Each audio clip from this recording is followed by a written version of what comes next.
You are listening to Down Home. While most of us are familiar with the forced labor and dehumanization of enslaved people, there's a much more insidious aspect of the transatlantic slave trade that speaks to the systemic buying and selling of biracial enslaved women. Not for their labor, but for the brutal purpose of prostitution and concubinage. The fancy trade. Biracial women, often of African and European heritage, were valued not for their potential for performing laborious tasks, but for their perceived illusion of purity and otherness that made them objects of desire in the eyes of slaveholders, traders, and colonial elites. Their lives were marked by profound sexual violence, being pushed into prostitution or sold as concubines to serve the appetites of wealthy men across Europe, the Americas, and the Caribbean. This episode will challenge you to confront the history of sexual exploitation and survival that defines much of the slavery experience, but remains so often buried beneath the more familiar narrative of labor and survival. I'm Derek Wise, and on behalf of Jay Jones, welcome to Down Home, the Canadian experience by two black men. Breaking new ground, breaking new ground, breaking new ground, simple breaking new ground, breaking new ground, breaking new ground, simple breaking new ground, breaking new ground, breaking new ground, simple breaking new ground, breaking new ground. All right, so the fancy trade or the fancy girl trade. This is a subject that you brought to the table, man. Tell us what caught your attention with this subject matter. Just scrolling through some of the research things that we have, and I stumbled upon this article about fancy girls, and I sort of just started to read it, and I was just so intrigued because it was just another element of darkness of the actual slave trade. But what makes this really dark is it leans towards basically almost like sex trafficking. But anyway, I digress. Fancy girls basically were light-skinned black girls who were a huge asset to the slave trade, marketing-wise, and also sort of like to the slave masters, almost a symbol of status, you know what I mean? Because it exemplified riches. Most fancy girls, some of them went for as much as $2,000 back then, which is today would be equivalent to $80,000. And back then, $2,000 could get you 500 acres of land. And if you were a skilled craftsman or whatever, it would take you probably about 10 years to accumulate that kind of wealth in order to buy that kind of land. So there was lots of things that came with it. And light-skinned girls were also usually used sometimes as maids in the house, usually, because they were light-skinned. And, it also brought on a realm of colorism, and favoritism, Yeah. Yeah, it was interesting, some of the research that I found as well surrounding that. We know some of the terms that are thrown around now, that were used back then in the 19th century, like Negro, mulatto, mulatto being of mixed race, usually half white, half black. There were some terms that were thrown around back then that were common use that fell out of usage. So there was a quadroon, which was 1/4 black. Yeah. Octoroon, which Wow. was 1/8 black. Yeah. Griff and Sambo. Yeah. Sambo. Yeah. Yeah, which were used. It was more towards the Latin cultures in Louisiana and whatnot. Like mango and cicatra. Wow. Again, these are more Latin kind of terms. And then there was the integration, just not to go away from fancy girls, but the Yeah, integration of indigenous population and black as well. And you of had some course. terms with that as well. So Yeah, like musties yeah. and mestizos. It's just amazing, like to read about the classifications and the commodification of human beings, Hmm. and to read about like the markets themselves. They were like spectacles, Yeah, yeah. and And yeah. Go ahead. yeah, no, just sort of add to that. It also made uh, people's blackness like sexualized. You know what I mean? In which they never really dealt with before. So they were all quite vulnerable. And what came with it were other terms, well, other thoughts of what women were because they were hypersexualized. Like they were considered to be fertile.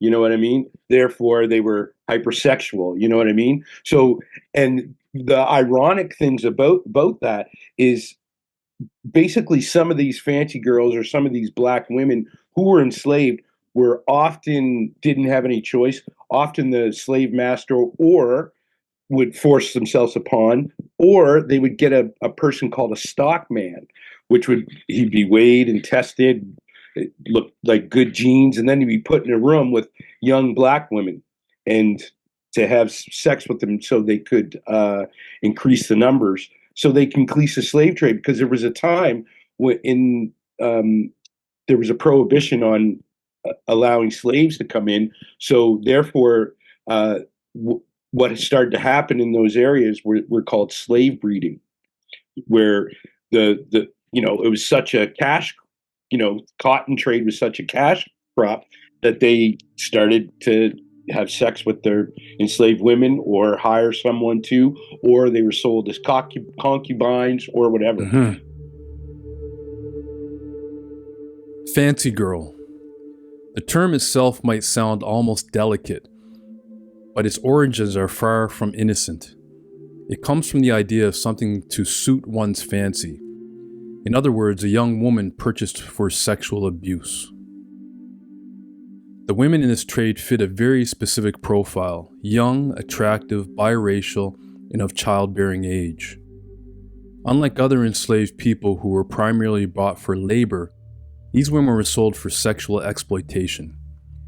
Slave traders would prepare them for auction, oiling their bodies, dressing them in fine clothes, and ensuring they looked desirable to potential buyers. The goal was to maximize their value, and it worked. These women were sold at staggering prices. In today's money, they would cost anywhere from $80,000 to $200,000, sometimes 4 or 5 times more than a female field laborer. Owning a fancy girl wasn't just about control, it was a status symbol among the wealthy elite. But the horrors didn't stop at the sale. Once purchased, these women faced a life of continual abuse. They were still expected to perform daily chores, but on top of that, they had no choice but to comply with their master's sexual demands. Enslaved concubines sometimes unfairly bore the brunt of their white slave mistress's anger and jealousy. The story of Patsy from Solomon Northrop's 12 Years a Slave is one tragic role of how the concubine became the recipient of physical and verbal abuse from her rapist wife. This was systemic, and for some it even meant bearing the children of their enslavers. In some cases, these biracial children were later given different roles, serving as house servants, sometimes even acknowledged in a twisted way as the enslaver's own bloodline. The fancy girl trade reveals another brutal layer of slavery, one that was not just about forced labor, but about power and exploitation. It's an aspect of history that is often overlooked, but it's crucial to understand the full scope of the brutality of slavery.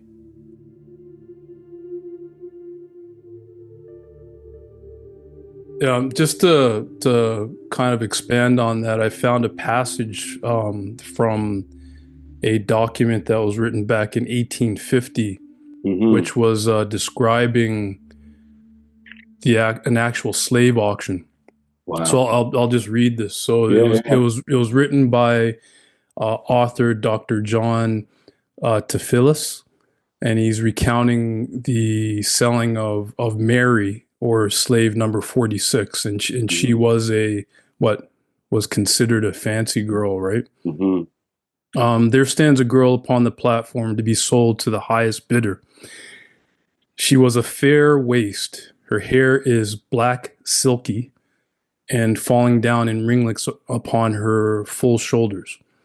Her eyes are large, soft, and languishing. She seeks in vain to hide the streaming tears with her small and delectable hands. Her features are fair, like those of the girls of the Caucasian race. They remind me of those of the Highland girls of my native country, Switzerland, Mhm. who in all the world can have anything against her color. In England, she would be called a star. In France, a belle. In Germany, a nice little woman.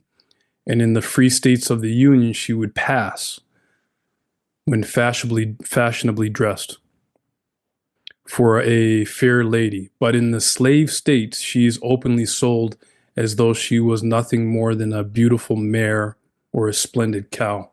So that's interesting, because the way that slavery was classified, it was the legal status of the mother.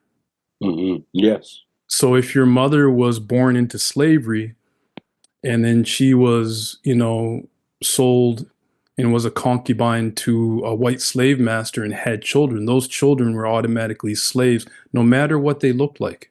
Mhm. So there would be young women or young men that could easily pass as white, Yeah. but still had the status of being a slave. Yeah. Um, Yeah, yeah, it's crazy how much of that was going on. I'd never really thought about it. I mean, when you think about the slave trade and slavery, you just think blacks working in the field, but the extra part of just slave trades of a whole are just dehumanization, often sexualized, which was I never really thought about at all until I started to read about how some of these people were, used, which gets us to one of the most famous. She wasn't classified as a fancy girl, but she was biracial. She was of mixed race, and she was ended up being. Her name was Sally Hemings, I believe. She was the mistress concubine of Thomas Jefferson, and it is said that they had 6 children together. And one thing that fancy girls sometimes did, because sometimes they used this, the way they were used to their advantage to procure freedom for their children when they became of age. So that's what Sally Hemings did. She agreed to stay with Thomas Jefferson as long as her children could be set free when they became of age. She actually passed away in one of her free sons' home. But that being said, there were multiple, mixed race children in Virginia. I think specifically, I think in the 1850s there were 44,000 people who were of mixed race. yeah, yeah. Yeah. Virginia's interesting, actually, because as you said, like if you were to gain your freedom in Virginia, you had 12 months to leave the state. I Wow. shouldn't laugh, man, No, but I. if you were freed as a slave, if you were freed as a slave, and you were freed, you had 12 months to leave the state before that status was revoked Yeah. in Virginia. Wow. So it depended on state to state. Like New Orleans, or in certain areas around that area, there that had the largest percentage of quote unquote freed slaves. Hmm. And a lot of these freed slaves that had a little bit of status and was able to work for money, what they would do is they would purchase their family members, Yes. right? So when you hear about, you have this narrative coming from the right wing. Well, there's lots of blacks that own slave. Yeah, they were purchasing their family members to get them away from the brutalities of slavery, Exactly. right? Exactly. But yeah, I was reading an article the other day. I can't remember distinctly who it was, but there's quite a few. A lot of the forefathers who signed, the Constitution, a lot of them had major slaves. Hmm. Not all of them. Some of them, like Benjamin Franklin, didn't want any part of it. And there were a couple other people who, I think John Hancock, maybe. I can't remember specifically, but I was surprised how many people owned and how many slaves they did have. And the irony of it all is these were, the people who were supposedly signing this for, Americans' freedoms and liberty. Yet the irony of it all is that, and what the slave trade actually brought, all the stereotypes that we just mentioned, just scars. Like I never thought about it from that, just fancy girls alone. I was like, wow. But then when you look at it, you're like, wow, it goes so much deeper than just fancy girls. Like all these slave owners it was such a cash cow that they had to keep breeding slaves. Yeah. And it was a big market. It was lucrative. Yeah, very brutal. Fancy Very girls brutal, man. as well as just having, these children. And they knew they were their biological bloodline, but sometimes they were favored, but usually they were disregarded, Yeah, exactly. Very brutal. Very brutal, man.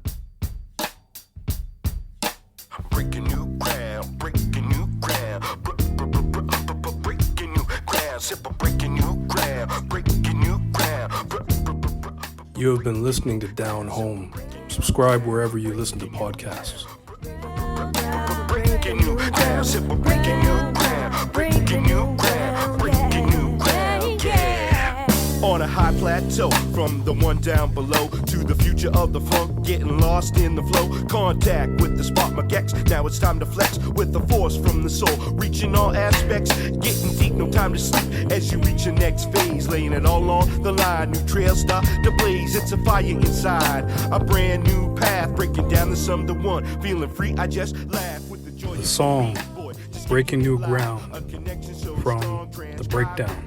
Like magic prescribed, only to see the perfect blend, like a diamond in the rough, ready to drop a perfect gem. It's time to shine so fine to see what you find. Revolution.